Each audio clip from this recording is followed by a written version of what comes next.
In the last 4 years alone, governments that have been toppled, either through poaching, defections, use whatever word you want. 2019, the Kumaraswamy government in Karnataka, he's of course now a BJP ally, but that was brought down soon after Mr. Modi won his second big victory that year. In 2020, it was the Kamal Nath government in Madhya Pradesh that was brought down. In 2022, it was the Uddhav Thackeray government in Maharashtra that was brought down. This, of course, in previous times, other governments like Arunachal Pradesh have also seen a switch in sides. Now it could be Himachal Pradesh. So are we going to see Operation Lotus playing out? And is there a possibility, Preeti, of the Congress maybe waking up and possibly changing their chief minister, looking for someone else to try and patch up what seems to be internal rifts that the BJP has capitalized upon? Well, you know, that's a line of the Congress could go because, Rajdeep, if you look at it, these 6 MLAs have already at some point of time made it very clear to the proverbial high command of the Congress that they're not happy with the leadership. You know, as early as today, you had Pratibha Singh, who's not for the first time made it clear that the Congress government in Himachal is not actually acting on what it really should be doing in terms of development or whatever. No, is it development or are these people who are just frustrated not getting ministerships? Cabinet bursts. Is it simply about that? And what is the message coming in from there? The message coming in from there is that we are not going to the BJP. We want to be with the Congress, but we are unhappy with the chief minister. So will now, just maybe to tide over the current crisis, going into election 2024, that the Congress look for a compromise candidate. Maybe not remove, if remove Sukhwinder Sukhu, but get somebody not from the Pratibha Singh camp, but somebody who possibly can go in and for now ceasefire. Is it too late? Because the very fact that 6 MLAs have gone allegedly with BJP protection to Haryana seems to suggest the BJP is clearly moving to a plan that there seems to be an Operation Lotus, a term which is used to often define Sam, Dam, Dand, Bhed politics. Is it too late? Or do you believe it's still possible that the Congress can save this last state that they have now? Well, if the BJP has enough cards up its sleeve, then this...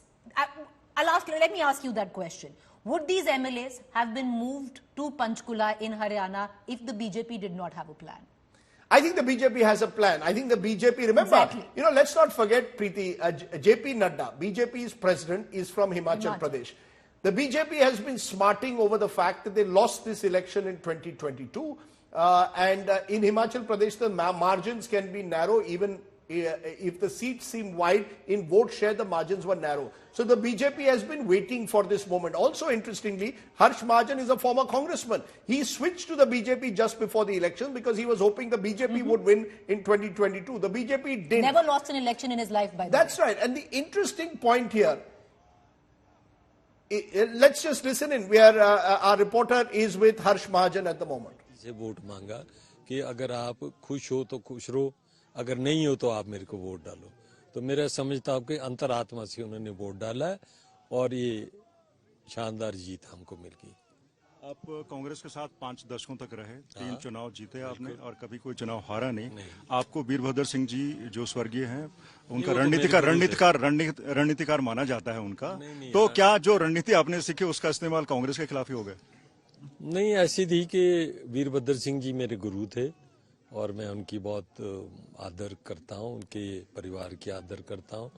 तो जो उन्होंने मेरे को सिखाया या उनके माध्यम से मैंने ये सारी तस्वीर देखी हिमाचल प्रदेश की, वो मेरे काम आई और मैं जीत गया. बस यही बात है. कोई सिंपल है, मेरी बड़ी राजनीति नहीं है.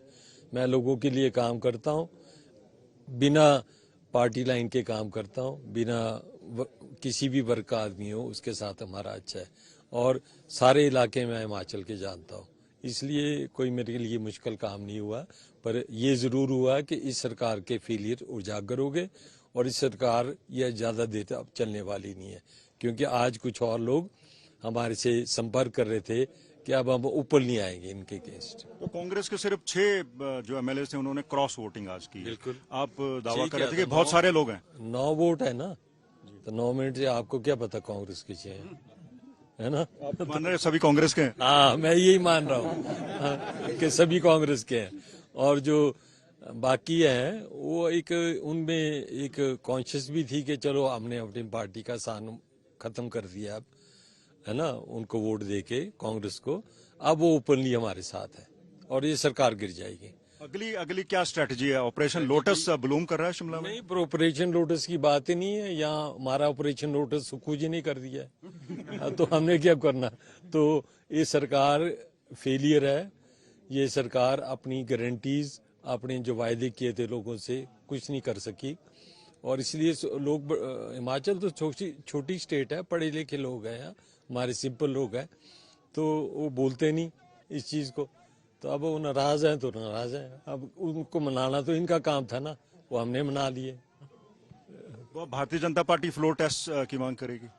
बिल्कुल करेगी, फ्लोर पे गिरेंगे ये ऑन दी, तो इसमें कोई शक की बात नहीं है। Why not? जबकि तो कोई भी पॉलिटिकल पार्टी हो वो तो करती है ये चीज, तो हमको करना चाहिए। कहा स्वर्गीय वीरभद्र सिंह आपके राजनीतिक गुरु थे, तो आपको लगता है कि उनके चले जाने के बाद कांग्रेस में बिखराव हो गया और जो स्थिति आज है, देखिए सत्तारूढ़ दल होने के बावजूद भी एक सीट पर जीत नहीं दर्ज कर पाए?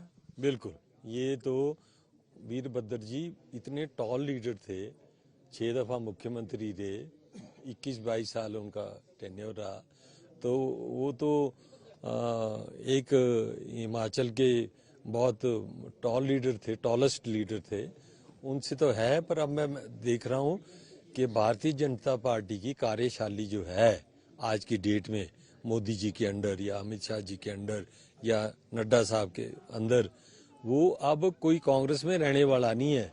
जिसको ये जो कांग्रेस तो वैसे डिसमेंटल हो रही है, कांग्रेस में तो अब वही रह गए जिसको भारतीय जनता पार्टी नहीं लेना चाहती। There we have Harsh Mahajan claiming that the cross-voting took place because of a conscience vote. People who didn't want to remain with the Congress leadership or wanted a change in Congress leadership are the ones who voted for him. Now remember, it's not just Himachal Pradesh. Cross-voting has also taken place today in Uttar Pradesh, where 7 Samajwadi Party MLAs ensured that the BJP won 8 out of the 10 seats in Uttar Pradesh. The Samajwadi Party only won 2 out of the 3 seats in contested. Notably, Samajwadi Party's Jaya Bachchan got the maximum number of votes in Uttar Pradesh. She's been a Rajya Sabha MP now for 2 decades.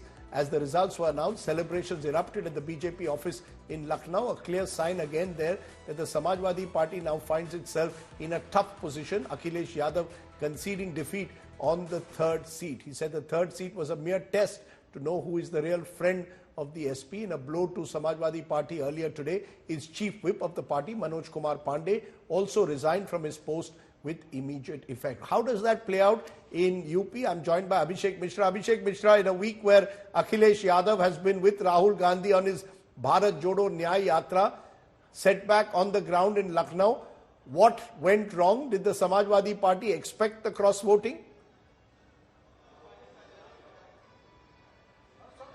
Well, absolutely, Rajdeep, and it's a major setback for the Samajwadi Party just before the general elections in Uttar Pradesh.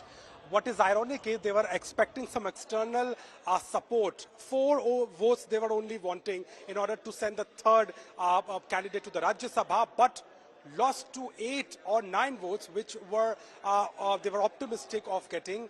They lost their own ones. 7 of the MLAs from the Samajwadi Party cross-voted, 1 absent, and 1 from the BSP who voted in favor of the BJP. There is also 1 cross-voting from the Suheldev Party MLA who voted for Jaya Bachchan. So that's why her tally has gone to 41 and Ramji Suman on 40.